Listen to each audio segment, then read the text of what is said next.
op ons afstorm. En ons gaan vinniger moet beweeg daarop ook. So in kort is, aan die een kant beskerm ons Afrikaanse skole, ons kyk na die wetgewing, ons veg die wette, ons doen hofsaake as dit nodig is. Aan die ander kant kyk ons ook na 'n gemeenskapsskoolnetwerk wat ons op die been wil bring, waarvoor ons dan die stelsels en die kurrikulum en so aan ook sal verskaf. Nou, dis maar 'n tweeledige strategie. Ons het ook staan ook in 'n verbintenis met akademia, met die opvoedkundige fakulteit, en dan is ons binne in die groter solidariteit beweging, kyk ons maar na die onderwyssake. Fantasties. Ek wil eintlik dan nou so, ek neem aan Leon, die meerderheid van die skole wat julle dan nou ondersteun op hierdie stadium is nog openbare skole. Alhoewel julle nou al met private inisiatiewe ook begin het. Ja, kom ons sê seker omtrent 70% openbare skole. Daar is ook onafhanklike skole wat ons ondersteun. Die openbare skole se behoeftes en die onafhanklike skole se behoeftes verskil nogal, maar ek dink ons kan dalk later so 'n bietjie daaroor verder gesels. Ek wil dan nou juis, so as die Solidariteit Skoleondersteuningssentrum dan nou eintlik die meerderheid van openbare skole ondersteun en wil amper sê daarby staan, dan is daar ander instellings, organisasies wat definitief gefokus is op bestaande privaat gemeenskapsskole en privaat skole. En dit is dan spesifiek die waarvan die BCVO dan nou 'n voorbeeld is eintlik 'n baie gevestigde voorbeeld. Die BCVO is seker van die eerste Afrikaans privaat skole wat in hierdie land tot stand gekom het. En weer na die oorspronklike Christelike volkseie onderrigbeweging. En dan nou natuurlik ook die MOS wat dan nou so 6 jaar terug ook dan in die lewe geroep is. Ek wil graag 'n bietjie by julle hoor by Lucia, en dan kan jy daarop by aansluit, Rudolf. Wat is die, ons weet nou definitief van die bedreiging wat Bella inhou vir openbare skole. Mense sou reken dat dit eintlik dan vir onafhanklike skole ook 'n geleentheid inhou, dat juis om julle leerders te laat, julle leerdertalle te laat groei. Maar Bella hou definitief ook vir onafhanklike skole bedreiging in. Kan julle vir ons bietjie toelig, wat se bedreiging hou Bella vir onafhanklike skole in? Ja, Bella is eintlik 'n vrouenaam wat eintlik positief behoort te wees. En ja, Tannie Bella gee vir ons kopsere. Nie net vir openbare skole nie, maar ook vir onafhanklike skole. Nou die genade is dat 31 jaar terug het ouers al voorsien dat daar in die politiek probleme gaan kom, veral ten opsigte van Afrikaanse Christelike onderwys. En dit is toe BCVO gestig is. So BCVO het reeds 30 skole landwyd, wat ons dan nou ondersteun en probeer sterk maak teen Bella en teen al die aanslae. Want daar is ruimte, maar daar's uitdagings ook. En as jy voorbereid is, en dis hoekom BCVO ook begin is, dat jy voorbereid kan wees om Christelike Afrikaanse onderwys vorentoe te vat, dan is daar ruimte. Byvoorbeeld, as jou toelatingsbeleid in plek is, konsekwent toegepas word, dan kan jy voortgaan, want die grondwet van Suid-Afrika maak voorsiening dat jy op grond van taal, kultuur en godsdiens mag diskrimineer. Maar, baie belangrik, en dis wat Bella beklemtoon, jy mag nie op grond van ras diskrimineer nie. Nou, die kombinasie skep vir ons geleenthede, en dis dan waar CVO skole werklik geleenthede uitbuit en uitbou om die Christelike Afrikaanse onderwyssektor te diens.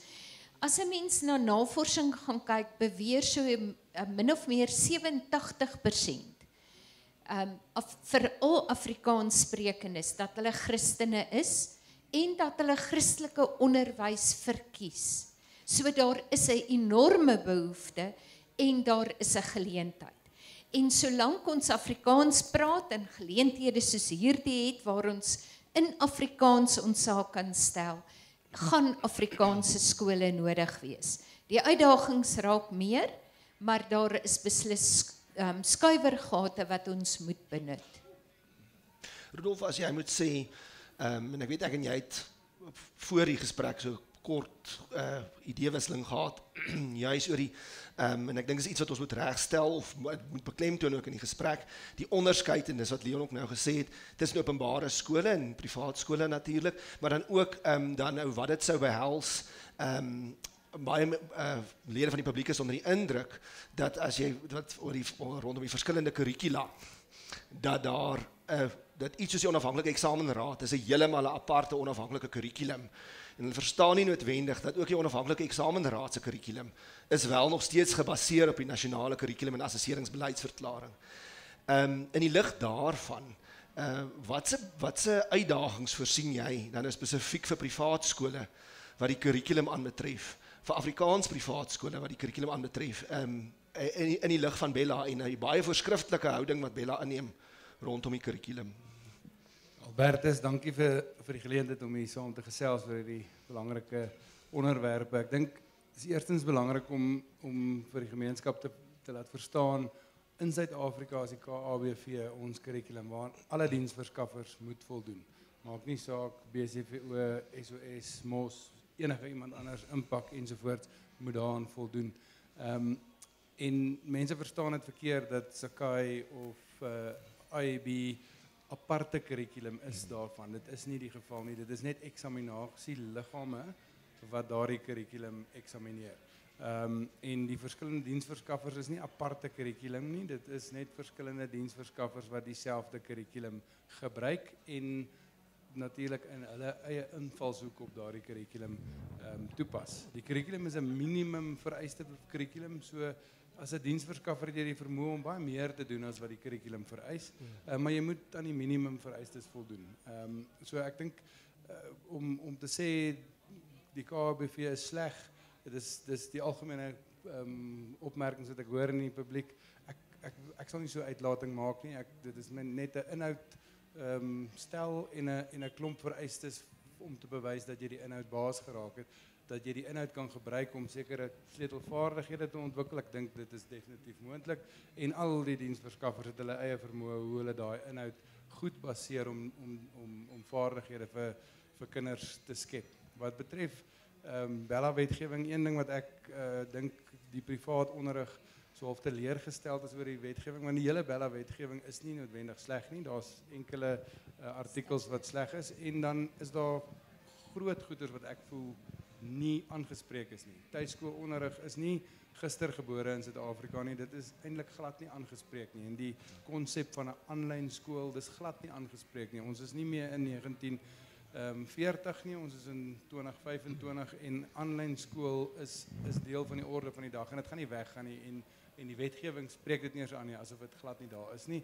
Wat dan nou 'n klomp vraagtekens los by gebruikers van sulke dienste, van waar los dit my kind, gaan hy 'n matrieksertifikaat kan kry, gaan dit 'n geakkrediteerde matrieksertifikaat kan wees, van die wetgewing maak eenvoudig nie daarvoor voorsiening nie, en wat private instansies soos ons aanbetref, ons moet nou binne in daai grys omgewing wat die wet eintlik leeglos, moet ons voete mooi vind, om dit steeds moontlik te maak om daardie dienste bied wat ons kliënte wil hê, sodat hulle nog steeds kan matrikuleer en 'n kwalifikasie ontvang aan die einde van hulle matriekjaar wat geakkrediteer is en wat hulle kan gebruik om by universiteite plaaslik en oorsee te kan aansoek doen vir grade. Ja, die mense nou dink binne die so definitief binne hele inisiatief wat moedertaalonderrig beklemtoon, dat daar dan nou eintlik die meerderheid van julle kliënte dan nou spesifiek ook hulle kinders eintlik in Afrikaans wil laat skool gaan. En dat dit eintlik 'n dinamies groeiende mark moet wees. Maar tog vind ons dikwels dat dit blyk moeilik te wees. Afrikaanse ouers beweeg swaar weg van die openbare skoolstelsel. Dis vir hulle moeilik. Hulle kies dikwels om daarin te bly. Wat sou jy sê, Rudolf, hoekom is dit so moeilik om Afrikaanse privaat skole te vestig? Kom ek spreek eers daai punt aan van Afrikaanse ouers wat sukkel om te beweeg van openbare skole. Ek dink is baie natuurlik en neem nie daai ouers kwaadlik nie. Ek dink enige van ons wat 'n goeie belewenis met enige diens gehad het, gaan nie so noodwendig van daai diens af wil wegbeweeg nie. Soos ek 40 jaar terug in 'n goeie skool was en my belewenis was goed, Hoekom sal ek iets anders vir my kind wil hê? Maar ek dink ouers mis bietjie in daai opsig die punt, want hulle vra nie meer die regte vrae nie. Dit wat goed was vir my 40 jaar terug, is nie noodwendig goed genoeg vir my kind vandag nie. Dit mag nog steeds so goed wees soos wat dit 40 jaar terug was, maar die konteks buite die skoolomgewing, die konteks waarin jy gaan wees in 'n werksplek, het handomkeer verander en die vaardighede wat vereis om suksesvol te wees binne in daai omgewing het handomkeer verander. So ek wil eintlik ouers uitdaag om 'n bietjie anders te vra. Is dit wat 40 jaar terug goed was, steeds goed genoeg vandag? En ek dink openbare skole is inherent stadiger om te beweeg wat verandering in industrie aanbetref, terwyl privaat skole het die vermoë om vinniger dit te kan doen. Ek sê nie ons is vinnig nie, ons is net vinniger, omdat ons van die KHBV kan afwyk as ons dokumenteer hoekom ons dit doen, terwyl 'n openbare skool nie daai voorreg het nie. Dus 'n privaat onderrig kan vir jou kind op hierdie oomblik in tyd waarskynlik meer toekomsgerigte onderwys bied as wat 'n openbare skool die vermoë het om te doen binne in die beperkings wat aan hulle gestel word. Lucia, ek sien jy wil aansluit. Ek wil graag aansluit, Ja. veral by die kurrikulum. Ja. Ek wil dit verduidelik as ons ken almal die geraamte in die biologiekas, nie in die kas nie. In die biologieklas. Die geraamte is die KHBV of die nasionale senior sertifikaat soos wat ons dit ken in Suid-Afrika. En of jy graad 0 is in die staatsbedeling graad R, ons praat van graad 0, en of jy graad 12 is, jy is binne die NSS, die nasionale senior sertifikaat. Die verskil kom in by verryking. Die geraamte het vleis, spiere en 'n vel nodig. En dis dan waar jy ruimte het om te beweeg. En in BCVO se geval gaan dit wees, as ek geskiedenis as 'n voorbeeld gebruik, as die KHBV, onthou dis 'n beleidsverklaring, vir jou sê die onderwerp wat jy moet behandel is 'n Suid-Afrikaanse leier, gaan ons binne BCVO 'n Afrikaner leier kies. So jy hoef nie noodwendig die leier wat voorgeskryf is te kies nie. Dis waar die ruimte kom. 'n Verdere verryking kan kom in lewenswetenskap met die evolusie, waar ons vir 'n kind bietjie weier kan voorbeelde gee en bewyse en sê dis 'n verklaring. En dit is een van die redes hoekom BCVO se matrieks by die IEB eksamen skryf. Hulle gee vir jou die ruimte om jou standpunt te stel en dit te verdedig. En dis ongelooflik belangrik in die lewe na skool. Want enige plek waar 'n mens beweeg, moet jy 'n standpunt hê in die eerste plek. Jy moet 'n standpunt kan stel en dan moet jy hom verdedig met feite. En dit is wat nodig is om 'n IEB eksamenvraag dan nou te beantwoord. So dit gaan nie oor noodwendig reg en verkeerd nie. Dit gaan oor jou standpunt en hoe jy dit kan verdedig. As ek byvoorbeeld in 'n vraag antwoord, kom ons sê nou maar oor evolusie en ek sê ek glo nie daarin nie, gaan ek 'n ronde 0 kry want ek verdien dit. In plaas daarvan om my standpunt te stel en dit dan met feite te verdedig. So al verskil die nasiener wat op die ou einde daardie graad 12 leerling se antwoord stel gaan nasien met my standpunt, kyk hulle, is dit 'n geregverdige standpunt? Is die standpunt behoorlik gestel en is dit verdedig? En dis 'n belangrike komponent. Rudolf het gesê ons moet ons kinders voorberei vir die toekoms. Onthou, daar's beroepe wat ons graad eentjies nie eers ken nie. Wat ons op hierdie stadium nie van weet nie. Terwyl daar ander beroepe is wat ons almal nou ken, wat uitfaseer. En as ons 'n kind net voorberei, ek wil amper sê soos 'n papegaai, net met feite, dan berei ons nie die kind genoeg voor om in die lewe na skool sy plek vol te staan nie. En dis wat BCVO dan die gulde geleentheid gebruik om waar moontlik ons standpunt te stel en dit 'n kind te leer om krities en logies te dink en te redeneer. En die kurrikulum maak voorsiening daarvoor, soos wat dit tans is. Soos Rudolf ook gesê het, KBV, die nasionale kurrikulum is nie sleg nie. Maar jy het ruimte, en as jy nie daai ruimte benut nie, dan verval jy in dit wat in 'n handboek staan.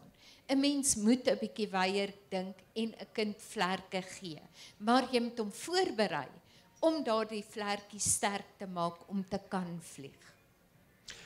Leon, jy het aanvanklik genoem dat daar 'n groot verskil is in hoe openbare skole en privaat skole ondersteun word.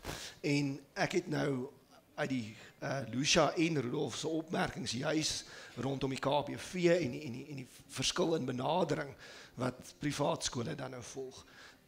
Kan jy vir ons 'n bietjie meer daar toelig? Wat is die verskille?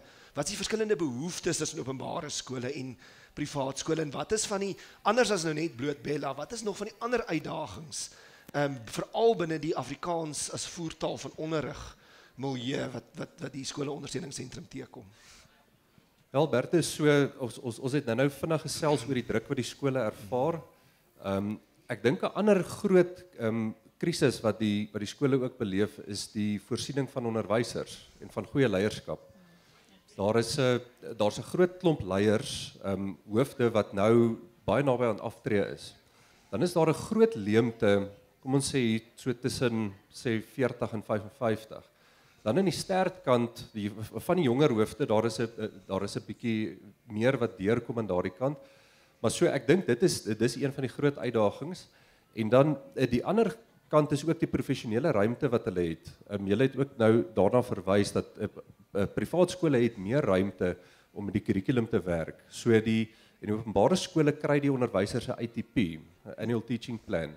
En hulle moet daai ding volg. So jy vat eintlik baie van die professionele ruimte wat 'n onderwyser veronderstel is om te hê, word dan weggevat daar. Wat in die onafhanklike skole se kant is wat ons ook baie sien, is dat die ding rondom koste en gehalte is altyd 'n reuse uitdaging. So 'n mens moet planne in plek probeer kry om die koste af te bestuur en die gehalte op te bestuur. Maar dit is amper soos twee teenpole van mekaar. Want jy moet daar met fasiliteite wees, jy moet daar onderwysers kan kompeterende salarisse betaal.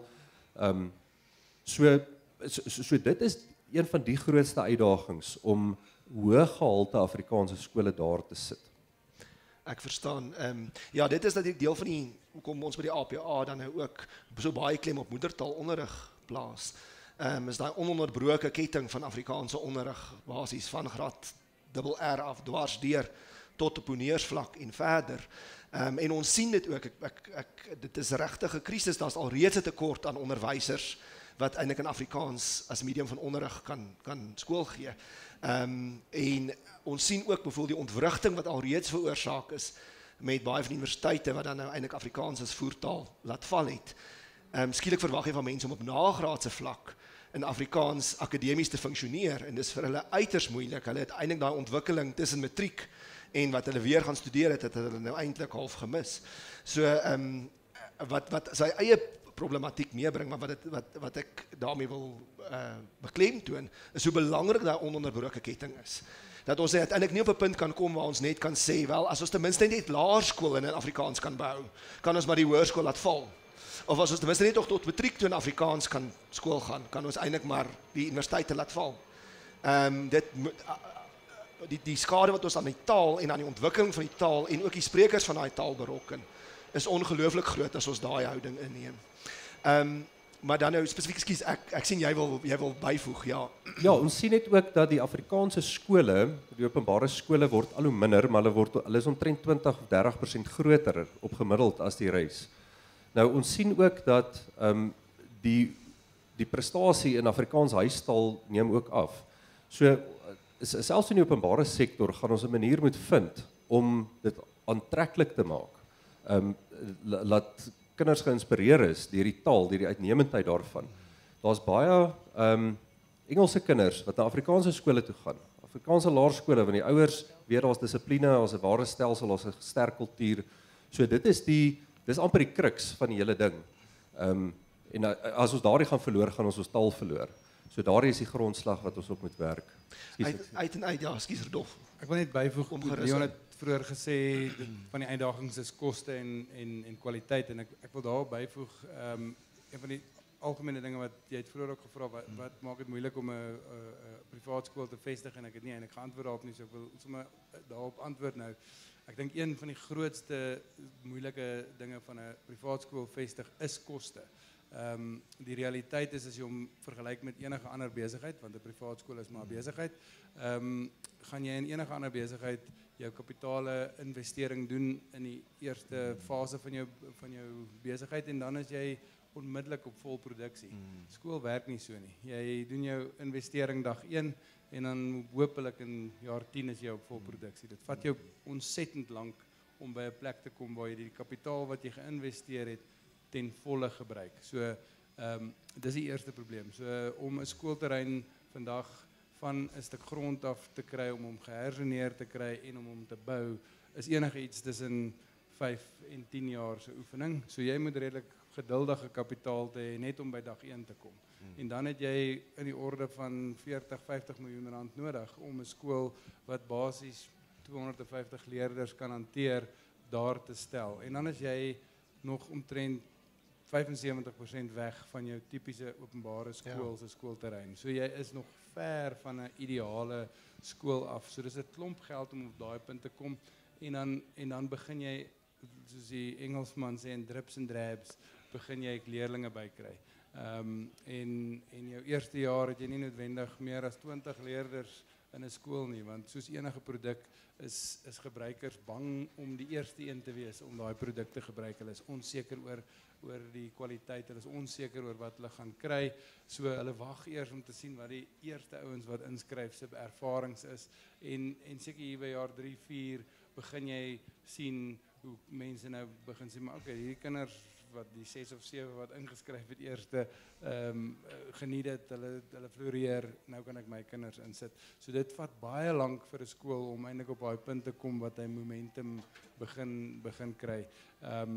En ek as 'n goeie voorbeeld sommer hier in Pretoria, Cornwall View College, dit voel vir my soos 'n splinter nuwe skool, 'n skool wat in die laaste 2-3 jaar opgekom het en groot is. En toe ek nou dag verby hulle ry, toe sien ek hulle is 25 jaar oud. So 'n skool se sukses, 'n privaat skool se sukses is jy kyk na 'n 25 jaar investering en dan is jy oornag 'n sukses. Waar 'n ander besigheid 1000 dae en dan kan jy sê is suksesvol. So dis 'n aansienlike langer proses om daarby uit te kom. Ek wil ook net by sê, ek dink een van die goeders wat Leon ook genoem het van ons is op risiko dat ons kinders uit Afrikaans uit gaan en jy het ook genoem van die pipeline van eintlik doeke tot tersiêr. Dis een van die dinge wat ons nogals na in die hart lê is daai strategie om daai pipeline sterk te hou en ons wil nie noodwendig die hele pipeline besit nie, ons wil net die skakels wat swak is wil ons sterk maak en een van ons strategieë is om juist kleuterskole in en omgewings van openbare skole te bou of te vestig om seker te maak dat hulle graad R klasse en graad 1 klasse vol bly sodat hulle vir langer sterk in Afrikaans kan bly en op so 'n manier kan openbare skole en privaat organisasies eintlik hande vat en verseker dat ons as onderrigtaal sterk bly en vir langer beskikbaar bly vir ons kinders. Ek dink die ander ding wat ek graag sou wil noem is mos as organisasie kies om moedertaalonderrig te doen en ja, Afrikaans is die eerste moedertaal waarop ons fokus, maar dit sluit nie ander moedertale uit nie. En ek dink dis is nogals 'n belangrike ding om te noem want as jy nou politiek na hierdie saak kyk en ja die grondwet gee vir ons die reg om in ons moedertaal onderrig te ontvang, maar as jy nou redelik daarna kyk, as net 1 of 2 tale daai reg het, dan is dit baie makliker vir die politici om te sê maar kom ons verwyder al die regte en gee dit net vir een wat almal kan gebruik en dis die druk na Engels toe. So ek dink dit is baie belangrik dat organisasies soos ons ook in ander tale soos Sepedi, Xhosa, Zulu, wat ook al probeer om skole te vestig sodat ander dele van die samelewing ook die voorreg het om moedertaalonderrig te ontvang. Die oomblik as dit in plek is, gaan daar minder politieke druk kan wees op Afrikaans, want daar's meer as net een taal wat dan daai voorreg het buite in Engels. Ja, dit is natuurlijk deel van die, en ek gaan nou, ek sien Lucia wil byvoeg, ek gaan haar nou toelaat. Ek wil eintlik sommer vir haar 'n vraag vra, maar ja, dit is natuurlijk 'n deel van die historiese bagasie wat kom. Ook vanweë ons geskiedenis in hierdie land, is juist die feit dat Afrikaners is die grootste kampvegters vir moedertaalonderrig, en dikwels word dit net in suiwer politieke terme gesien, anders as om dit in 'n breër onderwys en opleidingskonteks te sien, om te besef dat moedertaalonderrig is werklik die sleutel tot sukses. Dit verbaas my glad nie, dat Suid-Afrika jaar vir jaar sulke ongelooflike swak wiskunde en wetenskap uitslaai het nie, want jy kan nie sulke abstrakte vakke, as jy dit in 'n taal leer, wat nie eers jou moedertaal is nie, maar heel moontlik jou derde taal, en jy het nog nie eers en dit is nou 'n taalkundige wat hier praat, so kom ek nou daarop in fokus, maar as jy nou nie eers jy het nog nie eers een taal bemeester nie, jy het nog nie eers jou moedertaal bemeester nie, nou moet jy 'n konsep soos 'n radius in 'n derde taal snap. Wat is die kans dat dit suksesvol kan wees? Kan ek gou op dit byvoeg? Is nogals iets wat na in die hart is vir my. Ek dink is belangrik om te verstaan dat Engels en Afrikaans is beide Germaanse tale. Die eerste 20 letters of die syfers van wiskunde in Engels en Afrikaans het 'n unieke naam. Afrika-tale het nie dit nie. Afrika-tale het, hulle is amper soos 'n Romeinse skrif. 10 minus 1 is 9. So om vir 'n kind wat Xhosa praat te verwag om Engels of Afrikaans die getalletjie 10 te verstaan, is so amper so goed soos van my te verwag om die naam in Frans te verstaan. Dit is onmoontlik en jy daai kind begin op 'n agterstand. Ja. Ongeag of hy dalk die moontlike aanleg het om wiskunde te kan doen, maar hy verstaan net nie die taal waarna dit aan hom voorgehou word nie. Verseker. Een van die, jy het nou genoem van die kostes verbonden aan om 'n privaatskool op te rig, en dit een van die dinge is wat dalk die ontwikkeling van privaatskole terughou. Toe ek nog self skool gehou het, ek ook in 'n Engelse privaatskool gewerk as deel van 'n baie groot konsortium. Maar my hoof daar het altyd gesê, dis die verskil tussen Afrikaanse en Engelse ouers. Engelse ouers sal hulle kinders in 'n Engelse privaatskool sit, en hulle soek uit, hulle sal baie betaal, maar dan gee hulle basies daai kind vir daai skool en sê, maak hierdie kind groot. Afrikaanse ouers is nie bereid om te betaal nie, maar hulle sal 'n vingerstompies werk vir die skool, en hulle is 100% betrokke by daai skool.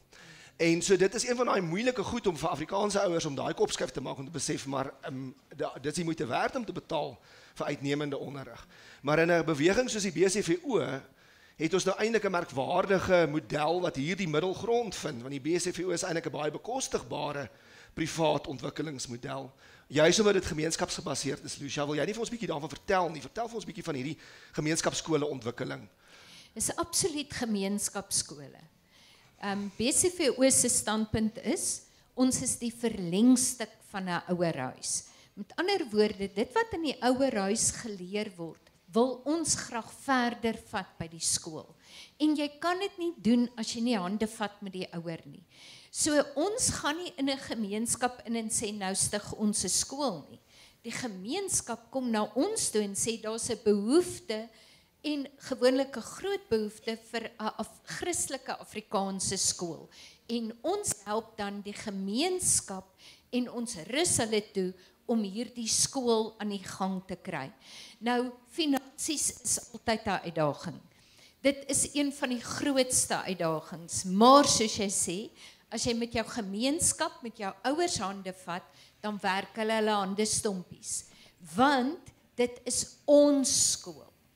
Ouers is ook net lid van die skool, solank hulle kinders in die skool het, want hulle het belange daarby. Oupas en oumas en vriende kom by en versterk die gemeenskap, maar is absoluut 'n gemeenskapskool. Ons probeer ook om nie 'n skool daar te sit nie. Ons begin onder en groei in 'n skool in. Anders maak jou oorhoofse kostes jou dood. So mens probeer op verskillende maniere om dan die skool so bekostigbaar moontlik te maak. Want die realiteit is, Die Afrikaner kry swaar. Die meeste is middelklas en onder. En ons probeer ook vir hulle kinders 'n toekoms bied. Ons het net nou 'n paar belangrike aspekte oor moedertaalonderwys genoem. 'n Baie belangrike ding is, as 'n mens gaan kyk na navorsing, waar lê die beste doktersgrade? Dis doktersgrade en navorsing wat in 'n student se moedertaal gedoen is. Hoekom? Omdat dit ontwikkeling is. Ek moet nuutskeppings maak. Ek moet nuwe gedagtes daarstel. En ek kan dit net in my moedertaal doen. Die tweede beste navorsing is waar ek dit in my moedertaal kon doen, maar dan vertaal na 'n tweede taal toe. En hier gaan dit nie net oor Afrikaans, my passie is vir Afrikaans, maar dit gaan nie net oor Afrikaans nie. Dit gaan daaroor dat 'n student in sy moedertaal navorsing doen, nuutskeppings daarstel, en die tweede beste is waar ek dit dan vertaal. Hoekom? Omdat daar nie altyd 'n vertaling vir 'n nuutskepping is nie. Daar is woorde in Afrikaans wat jy nie in Engels kan sit. Ja, natuurlijk. Jy kan dit net nie vertaal nie. En so ook in ander tale. En dan jou derde beste navorsing is waar jy dit in jou tweede taal doen. En die rede is bloot omdat jou taal beperk is. Al is jy hoe tweetalig. Hulle het navorsing gedoen oor babas na die oorlog. Die Chinese babietjies wat deur Duitsers aangeneem is. So daardie babas het nie geweet hulle is Chinesies nie. En as jy jou brein koppel of 'n brein koppel aan die MRI-masjien, as jy in jou moedertaal hoor, lyk dit amper asof dis 'n naaltjie wat op en af spring. As jy baie goed tweetalig is dit bietjie stadiger. Hoe beter jou tweede taal is, hoe vinniger is dit, maar dis nooit so vinnig soos jou moedertaal nie. Ek verduidelik dit altyd, dis mannetjies wat van die een kant van die brein na die ander kant toe boodskapies heen en weer moet dra.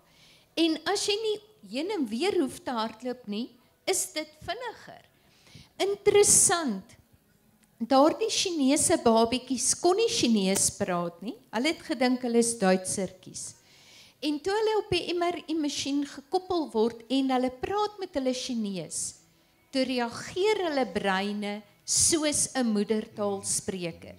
En dit sê vir ons, en as ons daardie boodskap by ons Afrikaans sprekende ouers kan uitkry, dan het ons iets bereik, want baie dink, hulle gee hulle kinders 'n voorsprong deur hulle in 'n Engelse skool te sit, want dan dis die wêreldtaal. Intussen hardloop daai breinmannetjies heen en weer onnodig. Waar hulle, as hulle in hulle moedertaal gestudeer het, so ver moontlik 'n tweede en 'n derde taal baie vinniger bemeester. Ons ervaar dit dat ons studente wat oorsee gaan, baie maklik verskillende tale aanleer in 'n baie kort tyd. Selfs Mandaryns met hulle snaakse tekentjies, omdat moedertaal goed gevestig is.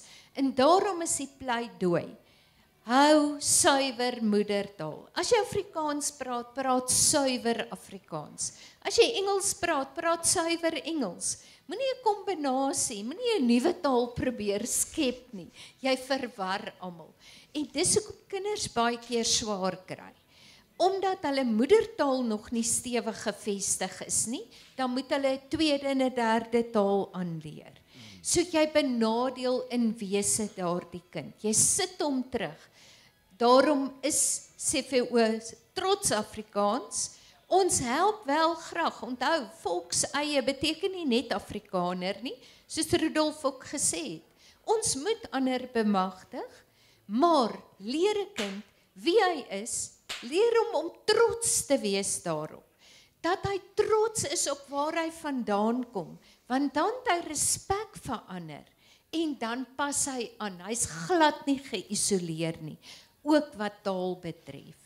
Ja, ek sê altyd, dis nie, jy is nou maar ouers wat dan nou sê, hulle sit hulle kinders in 'n Engelse skool, want dan gee hulle nou daai voordeel.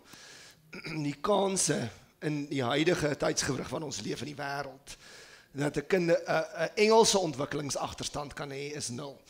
Hulle gaan heeltyd Engels hoor, hulle gaan heeltyd Engels lees, hulle gaan heeltyd Engels kyk. Die kans dat hulle dalk nie hulle moedertaal ordentlik magtig sal wees as jy hulle nie in 'n Afrikaanse skool sit nie, is dan amper 100%. En natuurlik, ja, ek kan dit nog onthou, my eie ouers was net sulke taalpuriste, ons moes boetes betaal in die huis as ons tale gemeng het.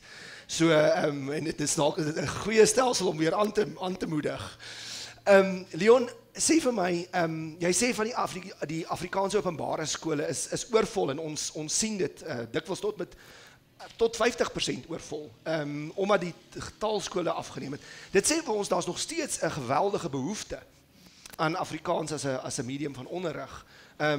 Net omdat daar minder skole is, beteken nie mense stuur hulle kinders minder na Afrikaanse skole toe nie. Hulle stuur hulle dan nou maar net na die minder aantal skole toe. Maar die skole is dan nou oorvol. Wat sou jy sê is die spesifiek nou in openbare skoolkonteks, ons sal nou terugkeer na die privaat skole toe. Vir die openbare skole, watse geleenthede bestaan op hierdie stadium van Afrikaanse openbare skole wat hulle kan benut, wat hulle kan aangryp, juis om Afrikaans as medium van onderrig verder uit te bou en te bevorder? So ek sal oor die onafhanklike skole sal ek dalk net ook net 'n kort ietsie wil sê, maar die openbare skole, as jy vat die top 20 Afrikaanse skole presteer beter as die top 20 privaat Engelse skole in Suid-Afrika. So hulle het 'n gevestigde handelsmerk. Hulle het 'n gevestigde plek. Rudolf was in Affies, hy sê dit nou vir jou gesê het, maar by 'n Affies wedstryd is daar meer toeskouers as by van die provinsiale wedstryde. Nou, die skole, daar is iets rondom die skole wat ons gemeenskap bymekaar trek.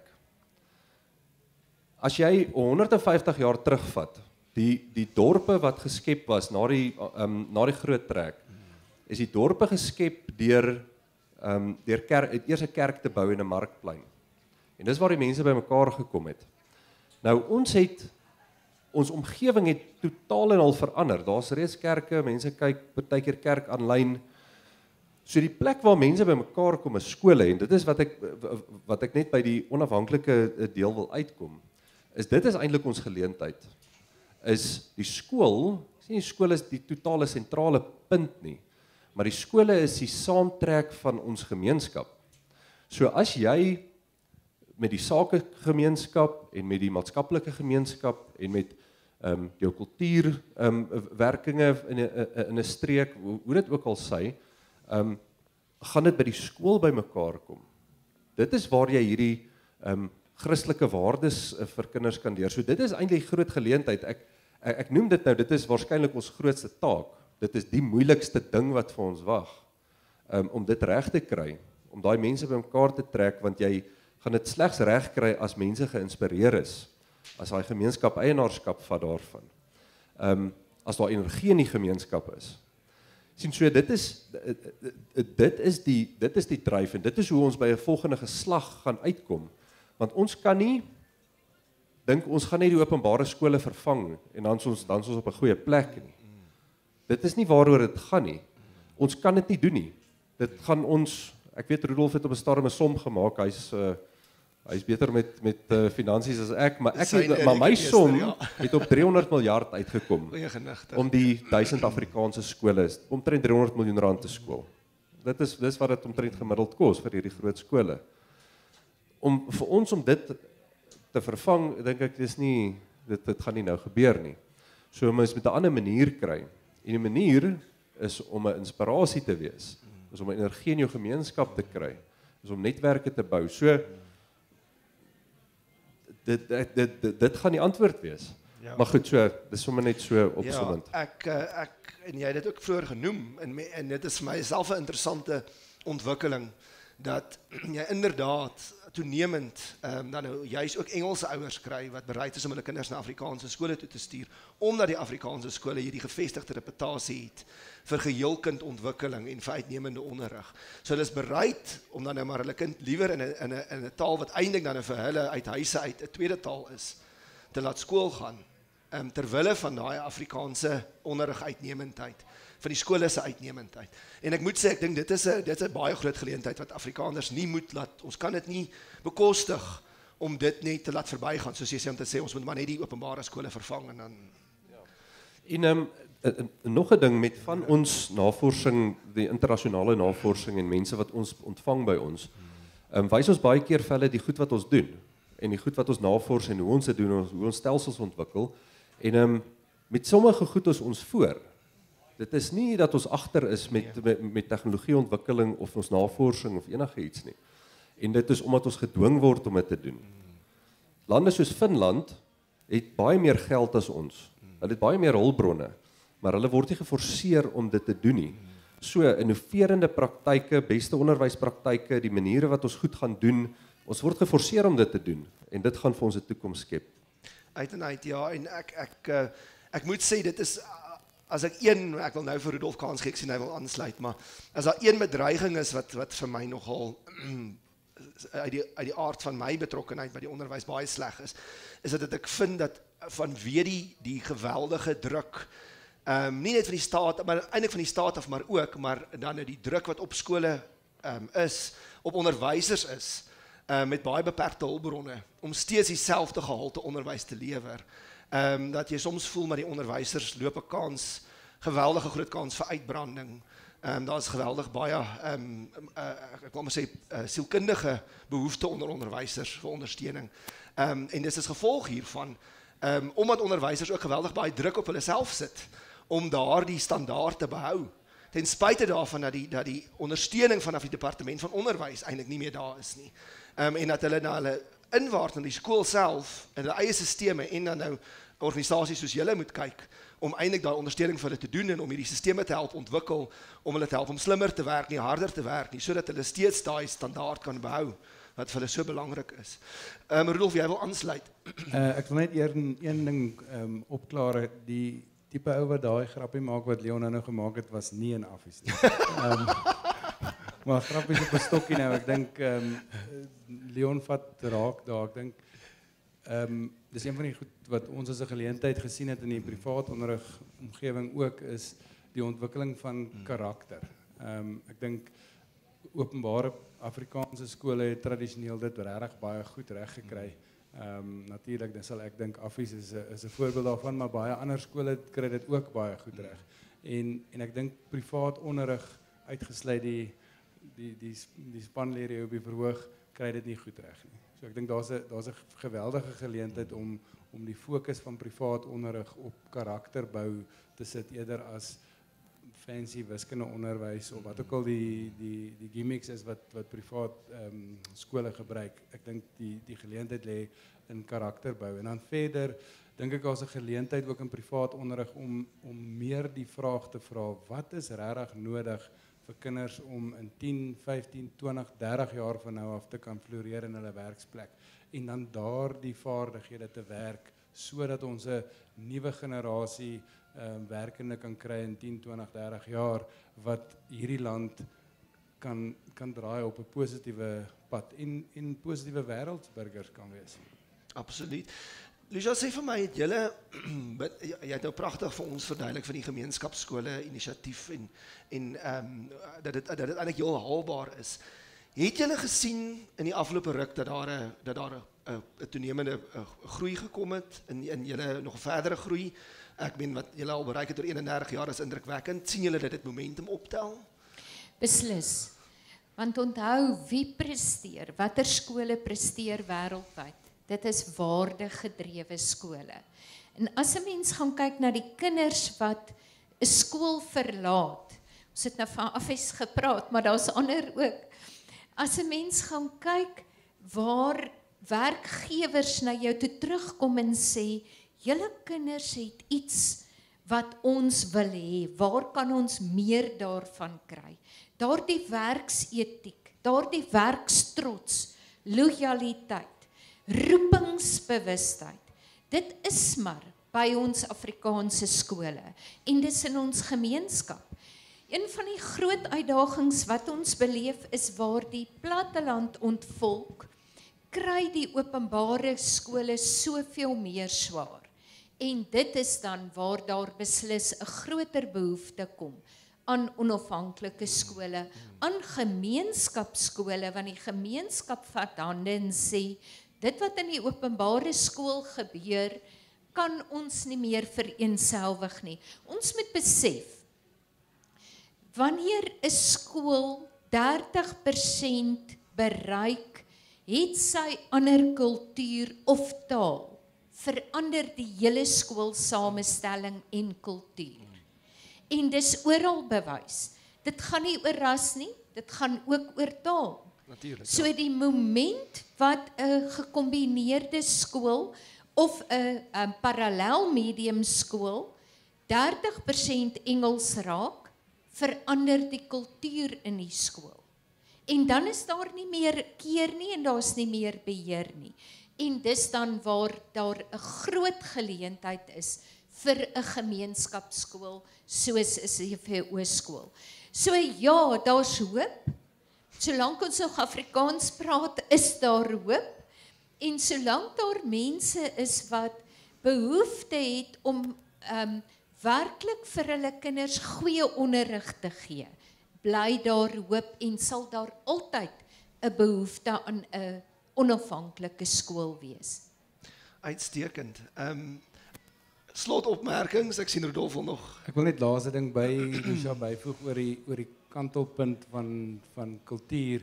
Dit is nie net in Suid-Afrika nie. In Suid-Amerika is daar navorsing gedoen oor die invloed van Engels binne in 'n Spaanse omgewing en hulle het bewys dat selfs so laag as 17% van 'n organisasie, nie net 'n skool nie, enige organisasie wat Engelse invloed inkry, begin kantel na Engels toe eerder as om Spaans te bly. So ek dink selfs 30% is te konservatief om dit te sê. As ons by 17-20% kom by enige skool waar die kultuur of ander taalgebruikers in die skool inkom, dan is daai skool op gevaar om te kantel na die verkeerde kant toe. Slotopmerkings. Leon, wat sê jy vir ons vandag namens die SOS? Voel jy positief in die sin dat jy voel ons gaan wel daarin slaag, of daar's 'n moontlikheid dat ons daarin kan slaag om wel ons Afrikaanse openbare skole te behou en uit te bou selfs? Ja, ek is oor die openbare skole, dis 'n moeilike vraag. Die staatsmag is besig om al hoe sterker te word. Ons moet alternatiewe planne maak, maar ons moet so lank as moontlik hierdie skole se arms reg ophou. Vir Afrikaanse onderwys oor die algemeen lyk ons pad nie maklik nie. Dit is eenvoudig, dit moet ons vir mekaar reguit sê. Maar ek dink daar's groot geleenthede wat kom. Ek dink hierdie geleentheid wat julle ook nou hier geskep het, dat ons hieroor kan gesels, hier moet meer gebeur, want die skole gaan die sentrums word binne in dorpe waar ons gemeenskappe bymekaar gaan kom. Dit gaan die skool, hoe ek oor dit dink, dit is 'n middel tot 'n groter doel. Dit is die volhoubare voortbestaan van ons gemeenskap. Moet daar 'n uitnemende skool wees. So 'n skool kan nie 'n doel op sy eie wees nie. So ek dink daardie denke en binne in ons gemeenskap en mense wat self hulle self aksie begin neem, daai energie wat loskom. As 'n mens dit sien in 'n gemeenskap, ons het dit hierdie jaar ook weer gesien begin van die jaar. Dis ongelooflik hoeveel energie in daai gemeenskap loskom met die inisiatiewe, die ouers wat eenvoudig net kom en hulle los die probleme op. Los nie alles vir die skool om op te los nie. Dis positiewe goed. So ek is positief oor Afrikaanse onderwys. Die stryd rondom die wet en die openbare skole dis 'n moeilike een. Maar ons gaan daai geveg veg. Lucia, jy het ons alreeds op 'n baie hoë noot nou alreeds daar gelos by jou vorige opmerkings. Slotopmerkings van jou kant af. Waar 'n skool toemaak maak 'n dorp toe. En dit moet ons besef. Die gemeenskap het 'n skool nodig, maar die skool het die gemeenskap nodig.